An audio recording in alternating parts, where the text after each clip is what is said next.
मैं मुख्तसर रिपीट करांगा कि चेयरमैन साहब ने तनवीर साहब ने भी गल करनी है।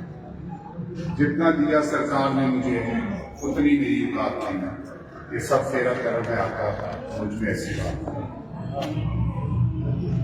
पीपल्स पार्टी ते असी सारे एक खानदान आ, असी एक शाम होती है, दिन चढ़ता है, पैड़े हालात आते हैं, अच्छे हालात आते हैं, मगर जमात नाल बेवफाई ना करनी है।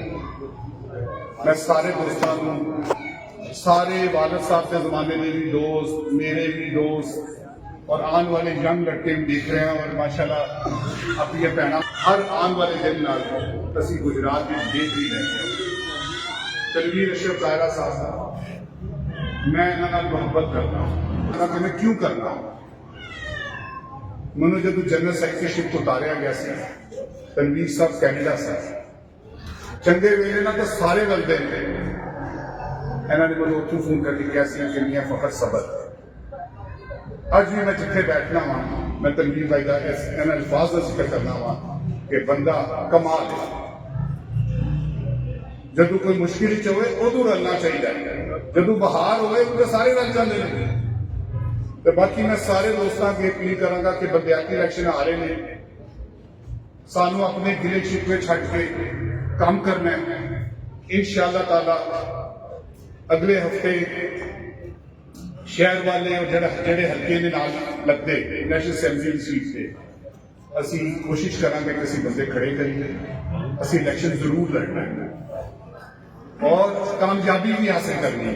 साडा वर्कर अज भी जिंदा है, सिर्फ वर्कर तक राबते का फुकदान है जिहड़ा सानू उस भी साडी कुताही नहीं।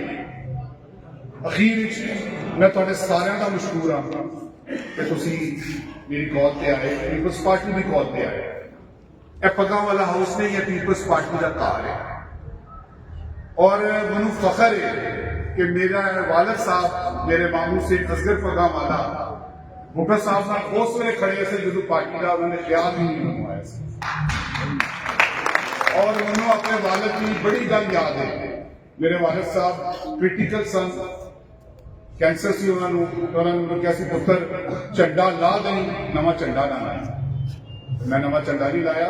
मैं शुक्र अलहमदुलिल्लाह तुहानू सारे सलाम, पीपल्स पार्टी में सलाम। जिए